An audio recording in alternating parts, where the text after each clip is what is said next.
प्रश्न है, तीन व्यापारियों से होकर गुजरने के बाद किसी आभूषण के मूल्य में 65% की वृद्धि होती है।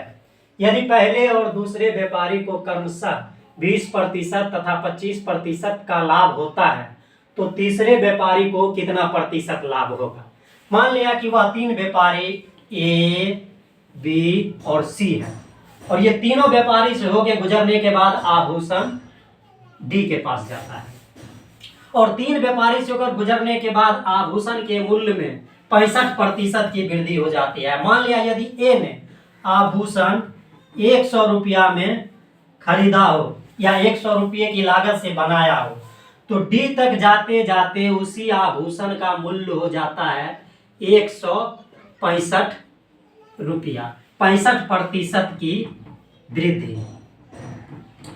अब प्रश्न में कहा गया है यदि पहले एवं दूसरे व्यापारी को क्रमशः 20% तथा 25% का लाभ होता है तो पहले व्यापारी को 20% का लाभ होता है प्लस 20% और दूसरे व्यापारी को 25% का लाभ होता है प्लस 25%। पहले व्यापारी 20% लाभ लेकर अर्थात 100 रुपया में आभूषण खरीद कर 20% लाभ लेकर 120 रुपया में बी के यहाँ बेच रहा है 120 रुपया।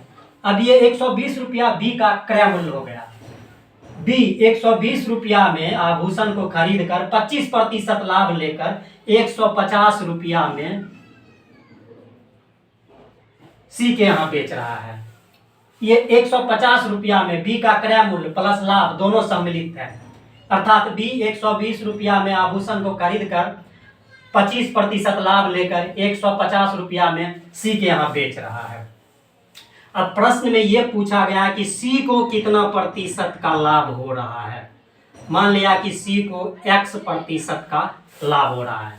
अभी हम देख रहे हैं सी आभूषण को 150 रुपया में खरीद रहा है और डी के यहाँ 165 रुपया में बेच रहा है तो इसे 15 रुपये का लाभ प्राप्त हो रहा है। इसी 15 रुपये को सी के क्रय मूल्य के प्रतिशत में व्यक्त करना है।